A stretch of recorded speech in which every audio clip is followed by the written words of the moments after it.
Welcome back, students. Today we will do the last topic of what is democracy, why democracy. Students, अब तक मैंने आपको जो चीजें भी एक्सप्लेन करी वो पूरे ही चैप्टर का सबसे बेस्ट परफॉर्मेंस था. अब एक लास्ट टॉपिक बचा है, democracy is better form of government. मैंने यहाँ पे लिखा democracy best form of government. क्यों ऐसा लिखा है? आप ऑलरेडी जानते हो कि इंडिया जहाँ पे हम सब रहते हैं एक ऐसी कंट्री है जो बाकी कंट्रीज से बेहतर लोगों को फैसिलिटीज प्रोवाइड कराती है. ऐसा नहीं है कि सिर्फ इंडिया में ऐसा है, अमेरिका है, ब्रिटेन है, बहुत सारी जो वर्ल्ड की कंट्रीज है जहाँ पीपल हैप्पीली रहते हैं. तो अब यही चीजें कि क्यों हम इसे बेस्ट फॉर्म या बेटर फॉर्म ऑफ गवर्नमेंट कहते हैं, इन चीजों को हम यहाँ पे वन बाय वन डिस्कस करेंगे. सो फर्स्ट टॉपिक देखिए, हमने यहाँ पे लिखा है इट इज अकाउंटेबल. आपकी बुक में लिखा हुआ है it is an accountable form of government. Okay, तो एक्चुअली अब यहाँ पे ये समझना है कि अकाउंटेबल का मतलब क्या है. तो अकाउंटेबल का मतलब होता है इट इज लिसनिंग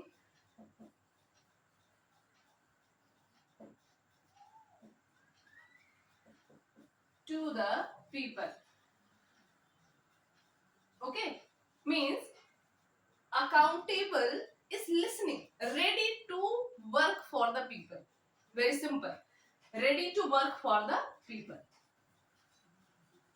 पहले हम अगर हमें कम समझ में आया तो हम इसलिए इसे बोलेंगे listening to the people. accountable का मतलब क्या हुआ? listening to the people. Government ऐसी है जो लोगों को सुनेगी.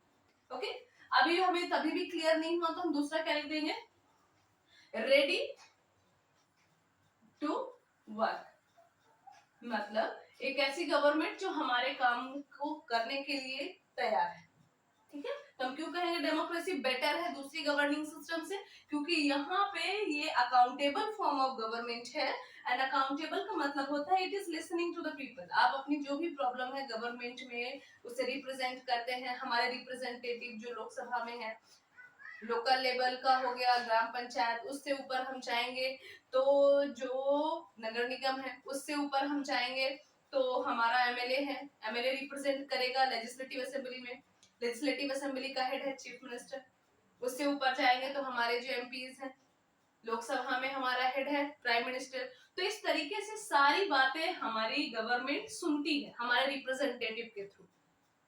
तो इसको हमने कहा it is accountable form of government. I hope कि आपको ये क्लियर हो गया. अब दूसरा पॉइंट है it improves quality of decision making. भाई अगर आपसे कोई पूछा जाए कि क्वालिटी ऑफ डिसीजन तो ले लिया, तो अब उसकी क्वालिटी कैसे इंप्रूव होगी? भाई देखो, आप सभी मोबाइल चलाते हो आज की टेक्नोलॉजी में, तो देखो मोबाइल में नए नए वर्जन आते हैं. ठीक है, तो उसी तरीके से एक वर्जन आया, उसको पता चला कि इसमें कुछ कमियां हैं, नया लेके आता है सेम. तो यहाँ पे गवर्निंग जो बॉडीज हैं, हमारी गवर्नमेंट है, उन्होंने कोई डिसीजन लिया. अब डिसीजन लेने के बाद ये हुआ कि ये डिसीजन लोगों के बेनिफिट में नहीं है. ठीक है, तो अब क्या करेंगे, उस डिसीजन को वो इम्प्रूव करेंगे. फॉर एग्जाम्पल देखिए, जब हमारी कंट्री में आप देखिए कि ड्रॉट जोन एरिया है जैसे राजस्थान हो गया, और फ्लड जोन एरियाज है जैसे उड़ीसा हो गया, वेस्ट बंगाल हो गया. तो अब जब इन दोनों एरियाज में कोई रेस्क्यू टीम भेजनी है, बाय चांस बाय मिस्टेक हमने रेस्क्यू टीम ड्रॉट जोन की भेज दी फ्लड जोन एरियाज में, तो पीपल को तो कोई हेल्प नहीं होगा. तो गवर्निंग सिस्टम क्या करती है यहाँ पे कि जो भी वर्क, जो भी पॉलिसीज उन्होंने लाया है, उन पॉलिसीज को वो दोबारा रिव्यू करते हैं कि वो पीपल्स के लिए कितनी बेनिफिशियल है. ठीक है ना, सिंपल लैंग्वेज में लर्न करने के लिए हमने क्या कहा कि वो अपनी ही पॉलिसीज को दोबारा देखते हैं. ठीक है, तो हम इसके लिए ऐसे छोटा सा हेडिंग अपने लिए क्या लिख लेंगे, रिव्यू द पॉलिसी. मतलब जो उनकी खुद की ही बनाई हुई पॉलिसी है उसको वो रिव्यू करते हैं, देखते हैं कि कितने लोगों के लिए बेनिफिशियल है, कितने लोगों के लिए नहीं है, और उसके बाद नई पॉलिसी लेके आते हैं जो ज्यादा से ज्यादा मेजॉरिटी के लिए बेनिफिशियल रहता है. क्योंकि सारे डिसीजन तो हमारे रिप्रेजेंटेटिव लेते हैं. ऐसा तो है नहीं चाइना या किसी अदर कंट्रीज की तरह की इतने बड़ी सी कंट्री में एक लीडर है वही सारे डिसीजन लेता है, लोगों की कोई वैल्यू ही नहीं है. तो जो भी बेटर डेमोक्रेटिक सिस्टम होता है हमारी कंट्री मींस इंडिया के अलावा भी, जैसे अमेरिका हो गया, ब्रिटेन हो गया, यहाँ पे भी लोगों को बेहतर फैसिलिटीज मिलती है. तो यहाँ की भी बातें अगर आप लिखना चाहे तो बोल सकते हैं कि अपनी ही बनाई हुई पॉलिसीज को वो दोबारा से रिव्यू करते हैं और देखते हैं कि कितनी ज्यादा लोगों को इसमें से बेनिफिशियल है और कितने लोगों को इससे बेनिफिट नहीं मिल रहा। ओके, आई होप कि इसको भी आपने ध्यान से सुना होगा। अब जो थर्ड पॉइंट है, it enhance the dignity of citizen, इसको ध्यान से आप सभी सुने, it enhance the dignity of citizen. अब जो सिटीजन्स हैं इसमें ये नहीं कि हमने अभी भी बताया कि वोटिंग राइट 18 इयर्स का है तो बस वही सिटीजन, ऐसा कुछ भी नहीं है। सिटीजन मींस चाहे वो किसी भी क्वालिटी का पर्सन हो, मींस अगर वो रिच कम्युनिटी का है या पुअर कम्युनिटी का है, वो इक्वली रिस्पेक्टेड है। किसी भी कम्युनिटी, किसी भी सेक्शन के ये लोग हो गए, ये इक्वली रिस्पेक्टेड है, इनकी बातों को इक्वली ध्यान दिया जाएगा, जो भी फैसिलिटीज है इन्हें पूरी तरीके से समझाई जाएगी। मींस गवर्नमेंट सारे पीपल, छोटा एक बेबी बॉर्न हुआ और जो एज्ड पर्सन है, इवन हम ऐसा बोल सकते हैं कि डेथ बेड पे, गवर्नमेंट उन सारे ही पीपल की डिग्निटी मेंटेन करती है। इसीलिए आप देखें यहाँ पे हमारी कंट्री में किसी भी पीपल को कास्ट, जेंडर, रिलेशन बेस्ड आप किसी भी कंडीशन में इंसल्ट नहीं कर सकते हो। ये क्यों ऐसा है? क्योंकि हमारी गवर्निंग बॉडी का स्पेशल फीचर है कि आप हर सिटीजन की डिग्निटी को मेंटेन करो। जैसा मैंने अभी फीचर्स ऑफ डेमोक्रेसी में बताया, 1 पर्सन 1 वोट 1 वैल्यू। ऐसा नहीं कि प्राइम मिनिस्टर की वोटिंग वैल्यू 10 हो जाएगी और किसी लेबर की जो काम कर रहा है, कॉमन पर्सन है, पैसे नहीं तो उसकी वोटिंग वैल्यू 0 रहेगी। ऐसा नहीं होता, हर किसी को इक्वल रिस्पेक्ट है। क्यों? क्योंकि हमारी जो गवर्निंग बॉडी है, हमारी जो डेमोक्रेसी सिस्टम है, उसमें क्या कहता है, डिग्निटी ऑफ सिटीजन को इनहैंस मींस प्रॉपर्ली इंप्रूव करेगा। इनहैंस मतलब क्या हो गया यहाँ पे पर्टिकुलर वर्ड, इंप्रूव। ठीक है, इसे आप ध्यान से देखिए। थर्ड पॉइंट क्लियर हुआ। अब फोर्थ पॉइंट पे चलते हैं। फोर्थ पॉइंट कहता है provides methods to deal with differences. अभी ये बहुत जानना जरूरी है क्योंकि हम स्पेशली इंडिया की बात करेंगे। एक हम डाइवर्स कंट्री में रहते हैं जहाँ पे मल्टी रिलीजियस का मतलब हिंदू, मुस्लिम, सिख, ईसाई, पारसी, बौद्ध, जैन, एंड मल्टीलिंगुअल मींस आपको पता है कि 22 लैंग्वेजेस हैं, plus 1000 and more than dialects भी हैं। डायलेक्ट्स मींस जो कॉमन एरियाज पे बोली जाती है, जैसे रीवा में बोली जाती है बघेली, बुंदेलखंड में बुदेली, उत्तर प्रदेश में भोजपुरी। तो ये पर्टिकुलर वहां की नेटिव लैंग्वेज है, डायलेक्ट्स में भी काउंट होती हैं। तो इस तरीके की मल्टीलिंगुअल, मल्टी डाइवर्सिटी कंट्री में, हम मल्टी रिलीजियस कंट्री में इतने सारे लोगों को लेके साथ पे चल रहे हैं। 28 स्टेट्स हैं, 8 यूनियन टेरिटरीज हैं। मैंने जो फर्स्ट चैप्टर 9th का जियोग्राफी का पढ़ा है उसमें मैंने आपको एक्सप्लेन भी किया हुआ है। तो देखिए, provides methods to deal with differences means कितनी भी डाइवर्सिटीज क्यों ना हो। अब methods to deal with differences में हम क्या यहाँ पे एक्सप्लेन करेंगे, एक नोट में पर्टिकुलर बताती जा रही हूँ किस चीज पे आपको फोकस करना है। तो देखिए यहाँ पे रिलीजन हो गया, ओके। रिलीजन के बाद यहाँ पे लैंग्वेज हो गई, इंपॉर्टेंट। रिलीजन आपको पता है हिंदू, मुस्लिम, सिख, ईसाई, जैन, पारसी, बौद्ध, एंड लैंग्वेज हिंदी, उर्दू, मराठी, सब सारी जितनी भी लैंग्वेजेस है 22 में। तो इन सारी लैंग्वेजेस को बोलने वाले आप देखिए पर्टिकुलर स्टेट की उन्होंने स्टेट की ऑफिशियल लैंग्वेज दी हुई। और जहां भी आप देखें कोई कल्चरल सेलिब्रेशन होता है तो आप देखिए दिवाली के दिन भी छुट्टी है, ईद के दिन भी छुट्टी है, मुहर्रम के दिन भी छुट्टी है, गुरु पर्व के दिन छुट्टी है, क्रिसमस के दिन छुट्टी है। मींस ये सारी चीजें ऐसा नहीं कि हम एक ही पर्टिकुलर रिलेशन को ही प्रमोट करेंगे, उस दिन वेकेशन है बाकी दिन हम स्कूल या किसी भी इंस्टीट्यूशन जो गवर्नमेंट है या प्राइवेट है उन सबको हम रनिंग कर सकते हैं, ऐसा नहीं है। मींस किसी भी तरीके के अगर डिफरेंसेस हैं तो ये गवर्निंग बॉडी उनको सॉल्व करती है। मींस अगर दुर्गा पूजा के लिए पुलिस प्रोटेक्शन है तो मुहर्रम की झांकी के लिए भी होती है।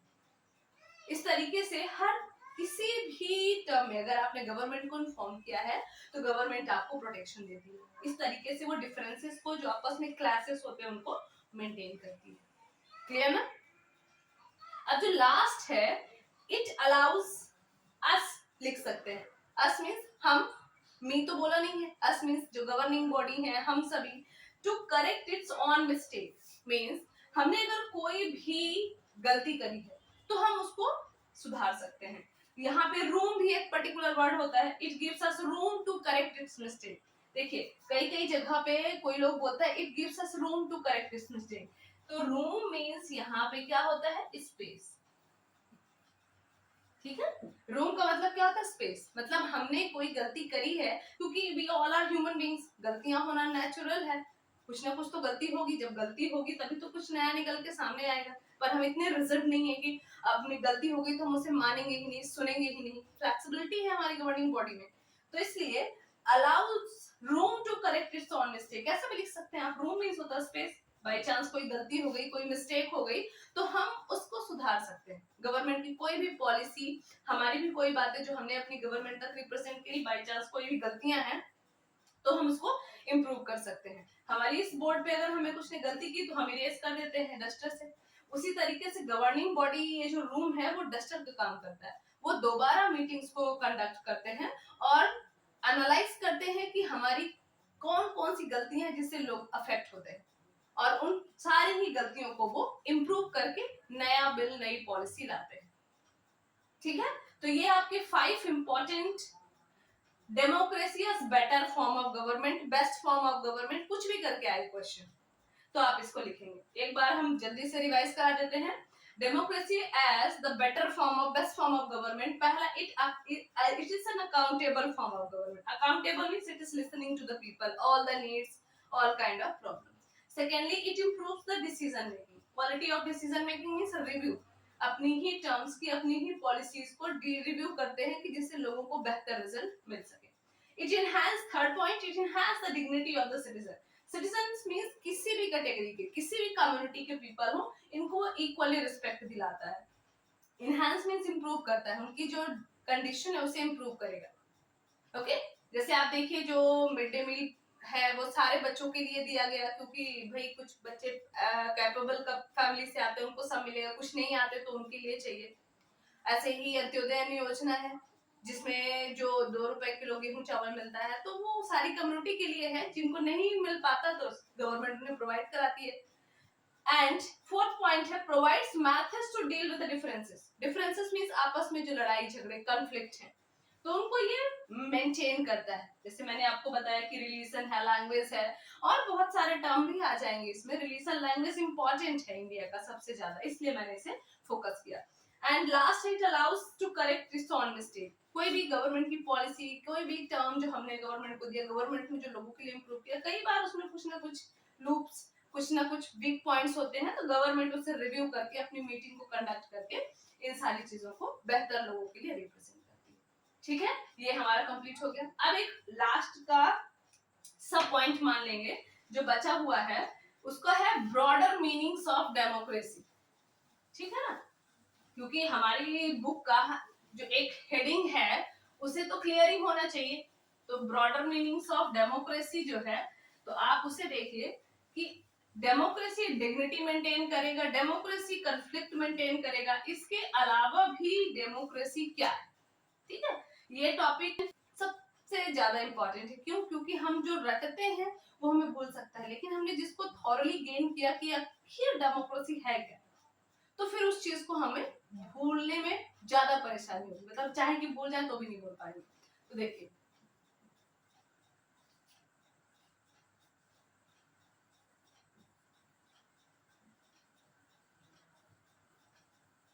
Broader meaning of democracy.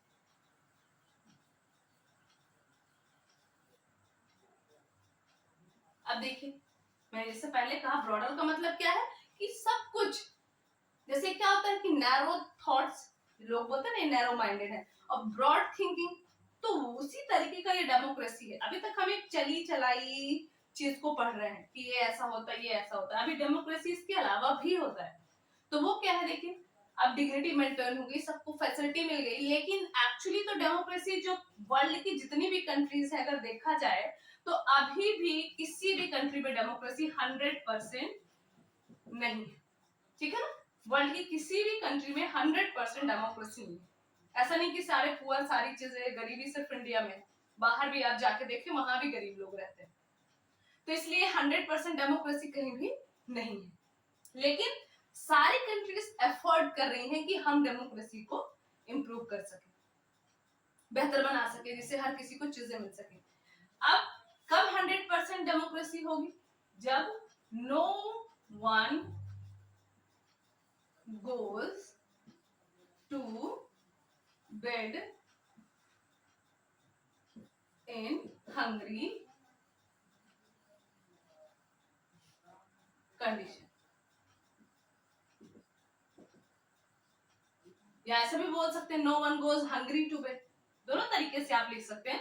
No one goes ऐसा भी लिख सकते हैं, कोई प्रॉब्लम नहीं है। No one goes hungry to bed, क्योंकि बुक में यही लिखा है तो ज्यादा बेहतर वही रहेगा। No one goes hungry to bed, ठीक है।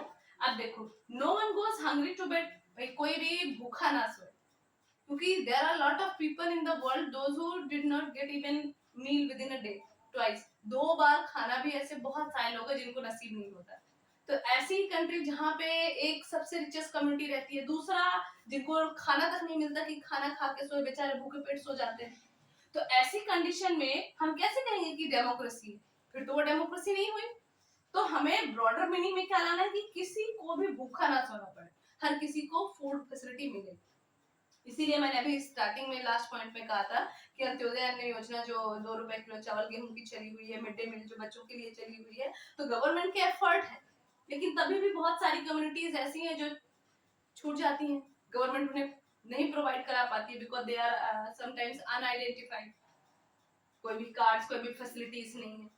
ओके, तो पहला पॉइंट आप ब्रॉडर मीनिंग्स में क्या लिखेंगे? There is no 100% democracy in the world. क्यों नहीं है? Because if anyone is sleeping without meal तो वो डेमोक्रेसी है नहीं।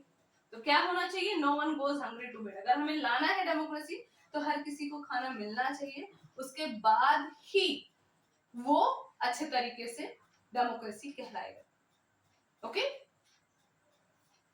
अब नेक्स्ट पॉइंट में क्या लिख देंगे आप?